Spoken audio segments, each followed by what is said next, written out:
Welcome back to another episode of Being Intentional. I'm your host, Frederick Burns, and this is episode 5 of my podcast, and this is actually part 4 of my whole suicide situation. So if you listen to the previous episodes, then you understand that I attempted to take my life on April 17th, 2007, and I ended the last episode by talking about how the energy in the room when I got home from mental health was just so weird. I don't know what else to say about that, but this is when the real work began.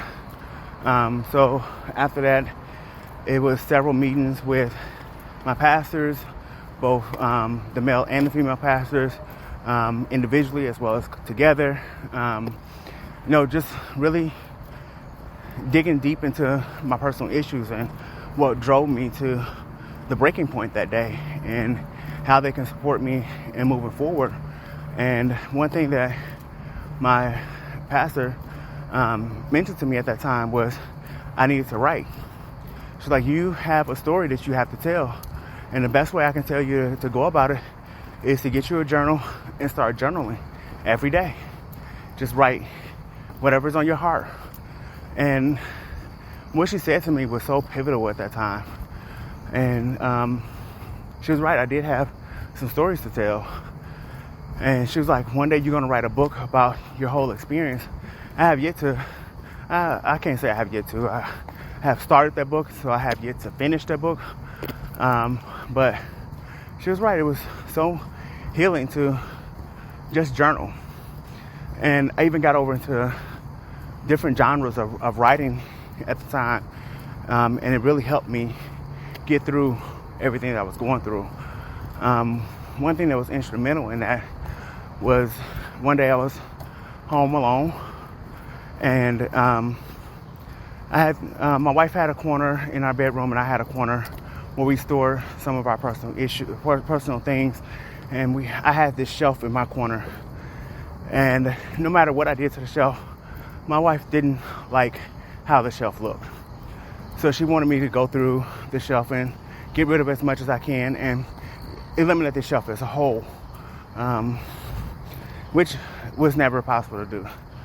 One thing about me, people that know me will say that I'm a bit of a pack rat.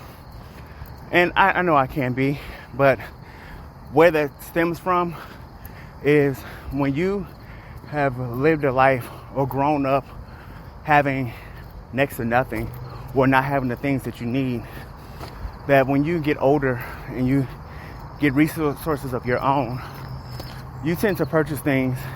And even though you can, let's say you need a pack of envelope. Let's say you need 8 envelopes, but you're mailing a letter to a friend across country or whatever. We all know when you go into the store, you can't buy just one letter size envelope. You have to buy a pack of 50. So then, what do you do with the other 49 envelopes? Do you throw them away, or do you hold on to them for the next time you need something? Well, at the time that I was married, that was a lot of the things that I had collected. Was things that I may have only needed 1 or 2 of, and I wasn't going to throw the rest of it away just because I didn't need the rest of it. What if 6 months down the line I do need it? I'm not going to go keep spending money when I didn't have to. That was my whole logic behind that at the time. Excuse me for being out of breath. I'm out on my nightly walk and trying to record this at the same time.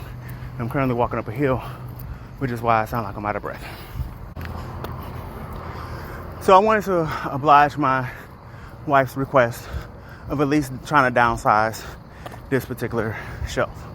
So I started going through things on the shelf, and I come across this one envelope. And I read what I wrote on the front of it, and I'm like, wow, I still had this. What it was this story that I had started writing when I first started my career in retail back in 2003. At the time, I was at a location that had some very slow, dry moments or days, especially being that the store location was in the heart of downtown. And I worked a lot of Saturdays, and any downtown setting or business district setting doesn't get a lot of foot traffic on Saturdays. So there was a lot of Saturdays that I may have had 2 or 3 customers the whole 6 to 8 hours I was there. So I used the time to write about this particular issue I was going through at the time. And so I wrote until I couldn't write anymore. And this was back in 2003, like I said, and here we are in 2007. So in 2003, when I felt like I couldn't add anything else to that story, I knew it wasn't the end, but I just didn't have anything else to add at that time. I printed out what I had written and I put it in this envelope. So on the day I found it, I started looking through it, and it was basically like cliff notes of the issue that I was going through at the time. And I'm like, wow, there's so much more to this than what's here.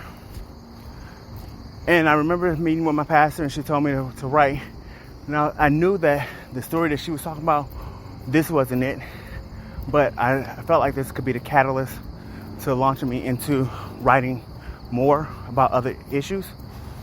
So at this point, I was in and out of college.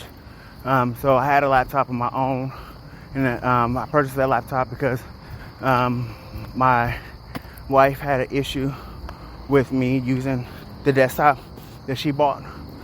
And so to cut down on arguments between me and her, when I got some money from school, I went and bought my own laptop. And now you got your computer, I got my computer. There shouldn't be any reason that we argue and fight, even though, I was only using her computer for school or to handle family business or whatever. But anyway, I digress from that. So I pull up on my laptop and I start rewriting the story or whatever. And I tell my wife what I'm writing about. And what this story was actually about was, it was a fictional story based on my last relationship that I was in prior to dating my wife. So this launched a whole new issue within our relationship. She felt like this was my way of saying I wanted to be back with my ex. And what she failed to remember was that situation was so toxic at that time that I needed to be out of it anyway. So what I was sharing was a fictional twist on everything I was going through in that relationship, and it had nothing to do with me ever wanting to be back with that person. But that was too much for her. She couldn't handle that. So me writing my story only led to more issues. But I had to be intentional in my whole purpose for writing. I had to get something out of me in order to move on and begin to do the work that I needed to get to heal from the whole suicide attempt. And part of it was getting over issues that I've dealt with in my past. That relationship being one of them. So like I said, this journaling thing crossed me over into other genres of writing. So like I said, I was working on this fictional piece, which was very healing for me because I didn't realize how much of that I had suppressed, and I needed to get it out and get the closure I needed from that whole situation. Whether that closure came in a form of actual closure with me and that person having a conversation, or me just coming to the conclusion that I did everything right in the way that relationship ended. But either way, it was too much for my wife to handle. But I kept pushing forward, and I even let her read it so she can have an understanding that nothing that I was writing about was a secret, and nothing that there was no romantic feelings being harbored towards this individual. And she said she claimed that she understood, and she actually edited the first couple drafts for me, and provided some great feedback on how to improve it, and even at one point offered to, she had a thing for public relations, so she offered to be my publicist at one point. And this was actually a great point of where I knew things were reaching a turning point that she and I couldn't come back from. So, and I still have the emails in regards to this conversation somewhere, but we were talking via email about the publicity of publishing the book and getting it out there or whatever. And, she gave me some great ideas or whatever. But then she, I thanked her for wanting to be my publicist or whatever. And this is when she told me that if, in order for me to be her publicist, I had to pay her. Mind you, we were married. So any income I received from the book was our income, not just my income. But she wanted our income plus an additional paycheck. And, when she said that, I knew that's where she was going. But I even got it in writing just to make sure that I wasn't tripping. That, that's what she intended. So I said, so let me get this straight. You're my wife, so whatever money I make, you're going to reap from. And you're asking me to also put you on payroll as well? She said, yeah. I was like, wow. Okay. And I didn't act out of emotion at the time. Like I said, this whole healing process was a huge lesson in learning how to not act out of emotion. So I didn't act out of emotion. I just took the information that she gave me, thanked her for it, and told her we can talk about it at another time. But I continued my healing process, and part of my healing process was learning when to let go of things. And that's pretty much how the demise of our relationship came about. Fast forwarding to January of 2008, my birthday came around. Backing up a little bit to December, to bring in some extra money. By this point, she had returned to work and had a really nice job. Was making probably the most money she had made while we were together. And we had moved into the apartment that she wanted, which was a 2-bedroom, 2-bath, paying more money than I had ever paid for rent. And, I was feeling every pinch of it. We had 2 cars. I was feeling every pinch of the car note, the car insurance, the rent, or whatever. And I'm not saying which bills she paid versus which bills I'm paying. I'm just saying I was able to feel the weight of the financial issues that we were going through. So I had picked up this little side hustle on doing mystery shops. Did a lot of mystery shops for cousins sub shops here in the Milwaukee area. And did some shops at Target and some other places, some grocery stores or whatever. And, I made a few $100s in a matter of a couple weeks.